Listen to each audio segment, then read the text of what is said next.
Welcome to my YouTube channel. तो हम इसमें आपको बताने वाले हैं कि तेनालीराम की कहानियाँ। सुनहरा पौधा तेनालीराम स्टोरी इन हिंदी। तो चलिए हम आगे बढ़ते हैं। तेनालीराम हर बार अपने दिमाग का इस्तेमाल करके ऐसा कुछ करते थे कि विजयनगर के महाराज कृष्णदेव दंग रह जाते थे। इस बार उन्होंने एक तरकीब से राजा को अपने फैसले पर दोबारा विचार करने को मजबूर कर दिया। यूं ही कि एक बार राजा कृष्णदेव किसी काम के चलते कश्मीर चले गए। वहां उन्हें एक सुनहरे रंग का खिलने वाला फूल दिखा। वो फूल महाराज को इतना पसंद आया कि वो अपने राज्य विजयनगर लौटते समय उसका एक पौधा अपने साथ लेकर आ गए।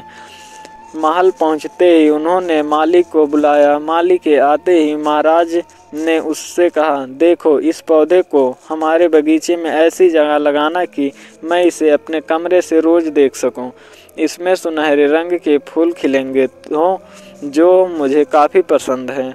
इस पौधों का काफ़ी ख्याल रखना। अगर इसे कुछ भी हुआ तो तुम्हें प्राण दंड भी मिल सकता है।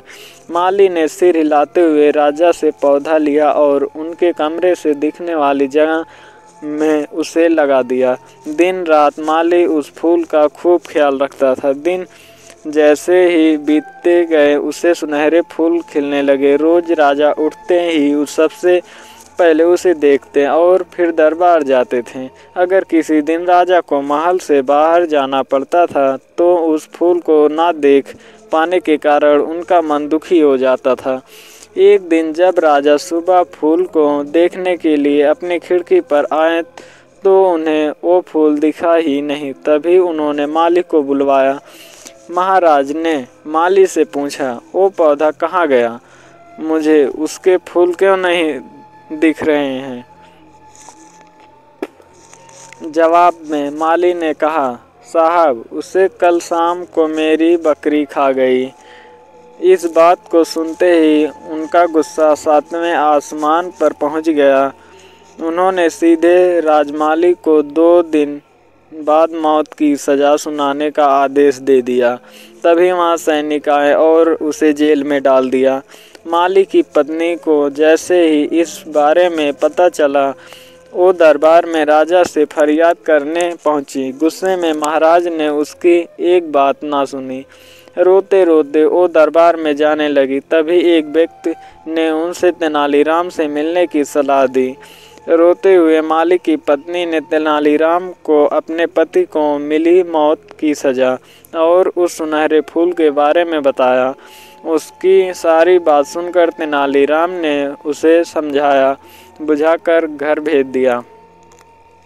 अगले दिन गुस्से में माली की पत्नी उस सुनहरा फूल खाने वाली बकरी को चौराहे में ले जाकर डंडे से पीटने लगती है। ऐसा करते करते बकरी अधमरी हो गई। विजयनगर राज्य में पशुओं के साथ इस तरह का व्यवहार करना मना था। इसे क्रूर माना जाता था। इसलिए कुछ लोगों ने माली की पत्नी की इस हरकत की शिकायत नगर कोतवाल को कर दी। सारा मामला जानने के बाद नगर कोतवाल के सिपाहियों को पता चला कि यह सब माली को मिले दंड की वजह से वो गुस्से में कर रही है। यह जानते ही सिपाही इस मामले को दरबार में लेकर गए। महाराज कृष्णदेव ने पूछा कि तुम एक जानवर के साथ इतना बुरा व्यवहार कैसे कर सकती हो? ऐसी बकरी जिसके कारण मेरा पूरा घर उजड़ने वाला है, मैं विधवा होने वाली हूँ और मेरे बच्चे अनाथ होने वाले हैं, उस बकरी के साथ कैसा व्यवहार करूँ? महाराज माली की पत्नी ने जवाब दिया। राजा कृष्णदेव ने कहा, तुम्हारी बात का मतलब मैं समझ नहीं पाया। ये बेजुबान जानवर तुम्हारा घर कैसे उजाड़ सकता है? उसने बताया, साहब ये वही बकरी है जिसने आपके सुनहरे पौधे को खा लिया था। इसकी वजह से आपने मेरे पति को मौत की सज़ा सुना दी है। गलती तो इस बकरी की थी लेकिन सज़ा मेरे पति को मिल रही है। सज़ा असल में इस बकरी को मिलनी चाहिए, इसलिए मैं डंडे से पीट रही थी। अब महाराज को यह बात समझ आई कि गलती माली की नहीं बल्कि बकरी की थी। यह समझते ही उन्होंने माली को पत्नी से पूछा कि तुम्हारे पास इतनी बुद्धि कैसे आई कि इस तरह से मेरी गलती के बारे में समझा सको। उसने कहा कि महाराज, मुझे रोने के अलावा कुछ भी नहीं सूझ रहा था। यह सब मुझे पंडित तेनालीराम जी ने समझाया है।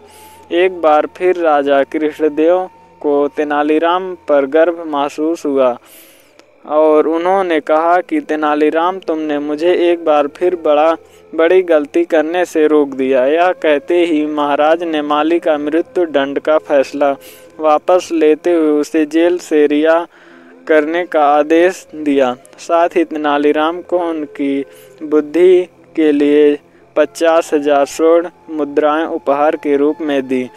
कहानी से सीख मिलती है, समय से पहले कभी भी हार नहीं माननी चाहिए। कोशिश करने के लिए बड़ी से बड़ी मुसीबत से निपटा जा सकता है। इसलिए आप लोग चैनल को सब्सक्राइब करें और वीडियो को लाइक कर देना। धन्यवाद।